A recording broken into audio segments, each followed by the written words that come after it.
कृष्ण सखा रमला न चरणी आप्तवदा सजला मम मनी कृष्ण सखा रमला नवल नाही न च दृश्य इतरा झाला दहन झाले शिशुपाल समजे भोगा मम मनी कृष्ण सखा रमला मम मनी कृष्ण सखा रमला कृष्ण सखा रमला कृष्ण सखा रमला.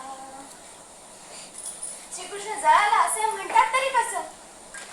श्रीकृष्ण इथे फुललेला मला दिसत आहे.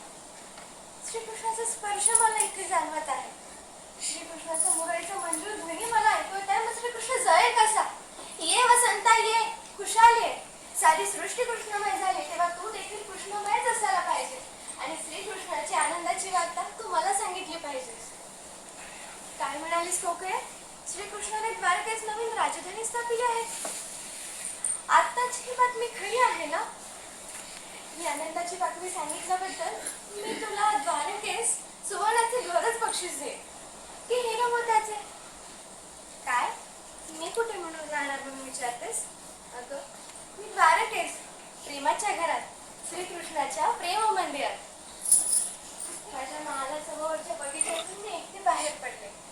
मनाला कसे मोकळे वाटले. तेव्हा आपले व माझे लग्न झाल्यानंतर पुन्हा काही काळ गोकुळात राहावयाचे कडे. मी की नाही मी घागर घेऊन यमुनेचे पाणी फिरून आले. घागर मला जड वाटायची नाही. आपल्या पद्धत चिन्हाने पुनीत झालेल्या यमुनेच्या या नाजूक वाळूवर घटका चालायला श्रम कोणाला होणार? पण मी साफ सांगते हा, खडा मारायचा झाला तर माझ्या हातांवर नाही, घागरेवर मारा. पण नको, तसंही नको. खड्याने घागर फुटून मी ओली चिंब झालेले मला नाही आवडायचे. निदान मी रागवले म्हणून हसत माझ्याकडे नाही पाहावयाचे. हे काय हो?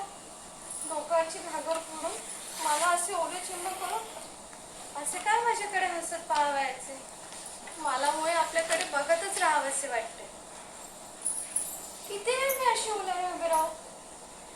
इतर गवळणी इथे जमले म्हणजे कसे? ही रुक्मिणी गवळण झाली असू ती मूळची राजकन्या आहे. मला नाही गडे इतके निर्लज्ज होतात. पण इथे दुसरे कोणीच नाहीये कसे. रुक्मिणी ते कंसवध करून इतक्यात इथे येते तेव्हा 4 गाई गोळा कर आणि झटपट त्यांचे दूध काढून घे.